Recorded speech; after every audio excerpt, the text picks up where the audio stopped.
E aí, o que acontece? Nesse período aí, né, que eu tive lá essa visão a respeito dessa menina aí, quando eu tive essa visão, foi o período também que nós vendemos as lojas que nós tínhamos em Duque de Caxias, e nós agora compramos uma outra loja em Nova Iguaçu, tudo na Baixada Fluminense, né?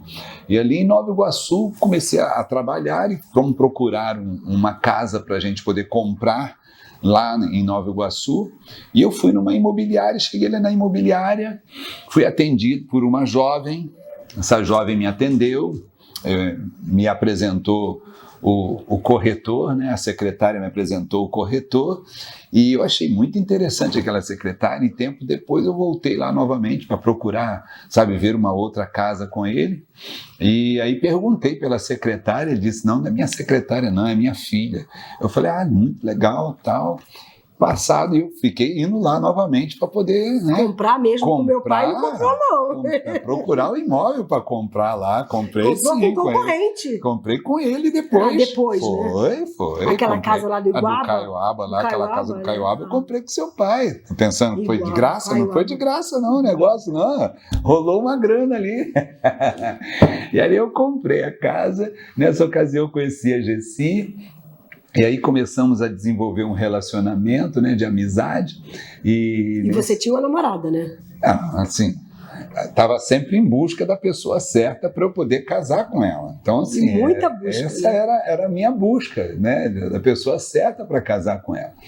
E aí um dia eu convidei a Gessi para ir numa programação que nós íamos fazer no Teatro Arcádia, lá em Nova Iguaçu, tinha um teatro, e eu ia fazer uma programação lá, e eu lembro que eu fiz lá no Teatro Arcádia, botei um Jesus, igual tem na nossa igreja hoje, você lembra disso? Botei um Jesus assim, com uma gota de sangue assim, lá no altar assim, aluguei aquele teatro e fomos fazer uma programação evangelística. Estava lotado, muitas almas foram ganhas para o Senhor Jesus, foi um negócio assim muito legal, e eu convidei ela, mas eu tenho que conversar com meu pai. Eu falei, eu já conversei com seu pai já deixou, e aí eu já tinha, sabe, a coisa já toda certinha.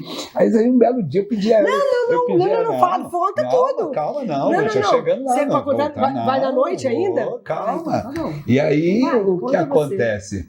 O que acontece é que eu virei para ela um belo dia e falei com ela, né? Fui levar ela em casa, nessa ocasião lá do Teatro Arcádia, e eu pedi a ela para ela me ajudar em oração, porque eu estava namorando uma menina, mas eu estava gostando de outra. E aí eu pedi a ela para ela me ajudar em oração. Não, no dia do Teatro Arcádia, no dia do Teatro Arcádia, eu fui conhecer teu pai e tua mãe, achei muito diferente, achei que você era filho adotado, e também você tinha namorada, você deixou a namorada aí sozinho para casa e me levou para casa. Que negócio estranho. Foi aí que eu te pedi para você me ajudar em oração. Tá entendendo? Aí o negócio não ficou bom, né? Aí ela me deu um passa fora, né? Dos bons, né? Aí no outro dia tu mandou uma carta para mim dizendo que já tinha resolvido a sua vida. Resolvido, a oração foi má, a oração funcionou. Então a oração foi boa demais. Não foi a oração não. A oração foi muito boa. E aí o que acontece?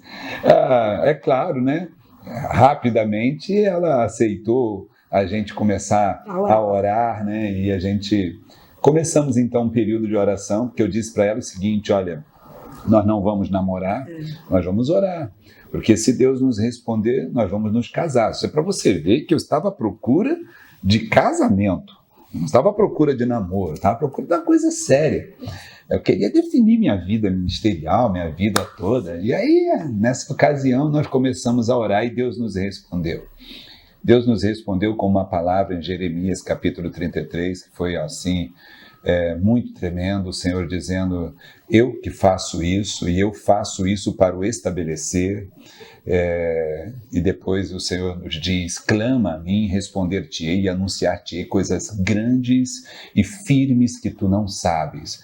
E ali nós tomamos essa palavra, de posse dessa palavra que Deus nos deu, nós então firmamos toda a nossa vida e começamos a namorar, e com 15 dias de namoro eu pedi ela em casamento. 15 dias de namoro. E nós marcamos, você marcou noivado pedi ela em casamento. Ali eu estava ainda estudando, ainda no seminário ainda.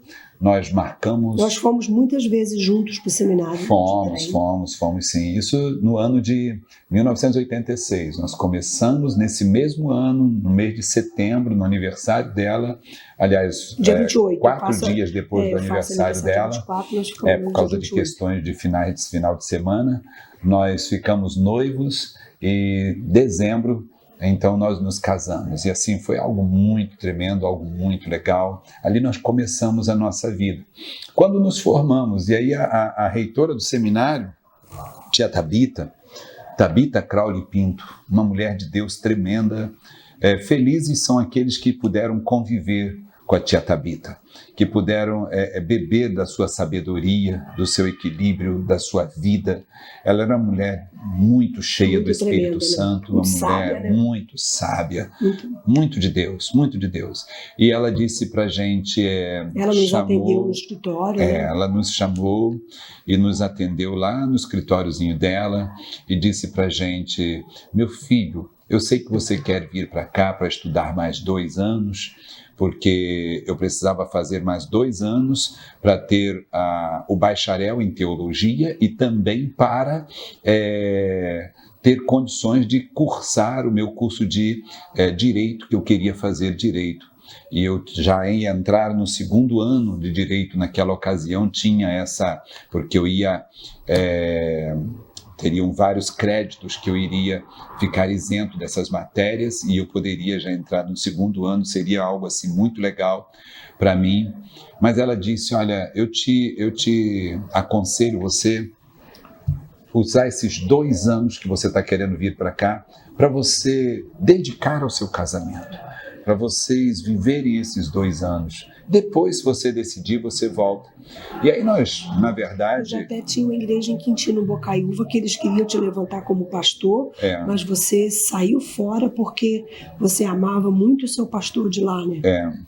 Nessa ocasião, foi uma ocasião assim que o pastor Miqueias, da Igreja Batista em Quintino Bocaiúva, ele me chamou no gabinete dele e ele me propôs que eu, na verdade, assumisse a igreja. Ele dizia: todo Moisés precisa de um Josué e eu tenho aqui o Gesié na igreja. E eu quero dizer para você que eu estou sentindo que está chegando a hora de eu passar o meu cajado para você e você assumir a igreja. E eu não concordei com aquilo porque eu vi que o que estava acontecendo era uma manipulação por parte dos diáconos da igreja, da liderança da igreja, que gostava de me ver pregar, mas eles não honravam aquele que fundou a igreja, aquele que já estava ali há anos cuidando daquela família. E aí eu não aceitei aquilo não foi legal. E verdade que eu não voltei mais na igreja. Nunca mais eu voltei na igreja porque eu não queria desonrar aquele homem. Aquele homem não podia ser desonrado. E aquela igreja precisava compreender aquela mensagem que eu estava passando e valorizar a vida daquele pastor, valorizar a família dele, porque a família estava ali, a filha era minha amiga. Caramba, era assim, coisas muito verdadeiras que nós vivíamos ali naquele tempo, era muito legal e eu não podia de forma alguma desonrar aquele homem. Um homem muito íntegro, muito tremendo, um tremendo homem de Deus, não merecia aquilo. E foi assim, uma forma também de nós fugirmos, da aparência do mal.